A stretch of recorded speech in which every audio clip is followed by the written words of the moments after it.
दोस्तों, अगर आप भी संजू सैमसन और जॉस बटलर को खतरनाक खिलाड़ी मानते हैं तो वीडियो को लाइक जरूर कीजिएगा। दोस्तों, राजस्थान के बल्लेबाजों ने अपने बल्ले से मचाई इस कदर तबाही, थर-थर कांपने लगे हैदराबाद के गेंदबाज। चौके छक्कों की बारिश में सूखे पत्तों की तरह उड़ गई हैदराबाद। तो आखिर कैसे हैदराबाद और राजस्थान के बीच हुए जबरदस्त मुकाबले में पार हुई रोमांच की सारी हदें? आखिर ऐसा क्या हुआ इस मैच में जिसकी अंतिम गेंद तक कह पाना नामुमकिन था कि कौन मारेगा इस महामुकाबले में बाजी? राजस्थान की जबरदस्त शुरुआत का हैदराबाद ने कैसे दिया मुंहतोड़ जवाब, उसकी पूरी हाईलाइट हम आपको दिखाएंगे। लेकिन उससे पहले आपको क्या लगता है कि संजू सैमसन और एडन मार्करम में कौन सबसे खतरनाक बल्लेबाज और कप्तान है? नीचे कमेंट करके जरूर बताइएगा।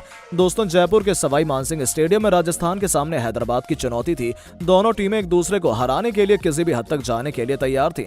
कोई भी अपनी हार बर्दाश्त नहीं कर सकती थी। ऐसे में दोनों के बीच होने वाला जबरदस्त घमासान देखने के लिए पूरा स्टेडियम खचाखच भरा हुआ था। इस मुकाबले में जब सिक्का उछला तो राजस्थान के कप्तान संजू सैमसन ने टॉस जीतकर पहले बल्लेबाजी करने का फैसला किया। दोस्तों, एक बार फिर अपनी टीम को तूफानी शुरुआत दिलाने के इरादे से यशस्वी जायसवाल के साथ जॉस बटलर की जोड़ी मैदान में उतरी।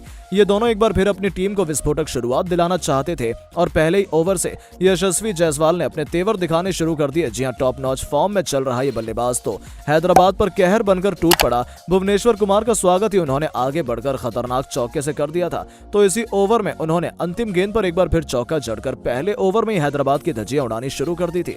हालांकि दोस्तों, ये तो तूफान के पहले की शांति थी। दूसरे ओवर में तो उन्होंने गेंदबाज का करियर तबाह करने की ठान ली।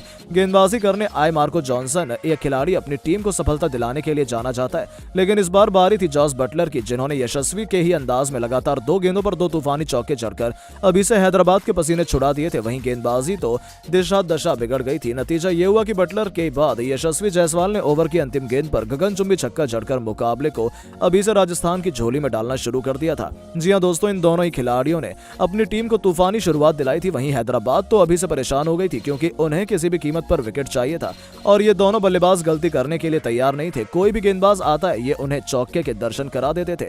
ऐसा ही कुछ हाल नटराजन का भी हुआ। तो फिर गेंदबाजी में एक बार फिर मार्करम ने भुवनेश्वर की वापसी कराई। ये सोच रहे थे कि भुवनेश्वर इन्हें सफलता दिलाएंगे, लेकिन भुवनेश्वर भी उनके कहर से खुद को बचा नहीं पाए। दोस्तों, पारी के चौथे ओवर में जायसवाल तो भुवनेश्वर पर कहर बनकर टूट पड़े।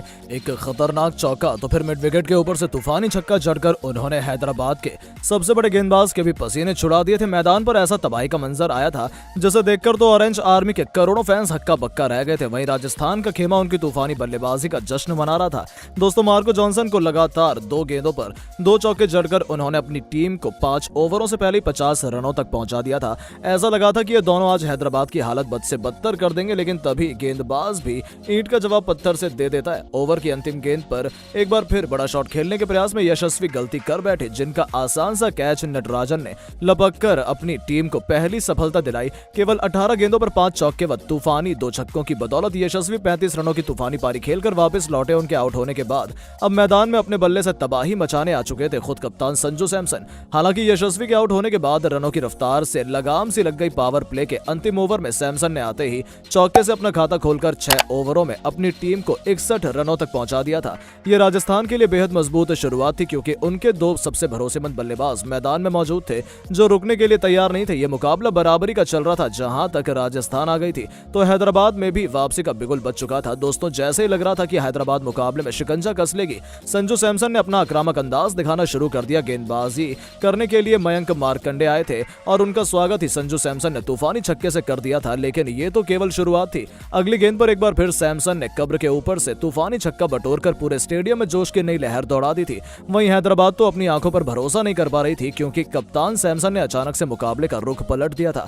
दोस्तों, 9 ओवरों के हैदराबाद में 95 रन बना लिए थे। ये दोनों तूफानी बल्लेबाजी कर रहे थे। ऐसे में राजस्थान कम से कम 200 रन बनाकर पहली पारी में हैदराबाद को मुकाबले से बाहर करने का दम रखती है। तो वहीं हैदराबाद के पास में विस्फोटक बल्लेबाजी और घातक गेंदबाजी है। ऐसे में यह मुकाबला एक बार फिर अंतिम ओवर तक जाएगा। लेकिन दोस्तों, आपको क्या लगता है कि हैदराबाद और राजस्थान में कौन सी टीम प्लेऑफ में क्वालिफाई करेगी? नीचे कमेंट करके जरूर बताएं और ऐसी शानदार खबरों के लिए चैनल को सब्सक्राइब जरूर करें। धन्यवाद।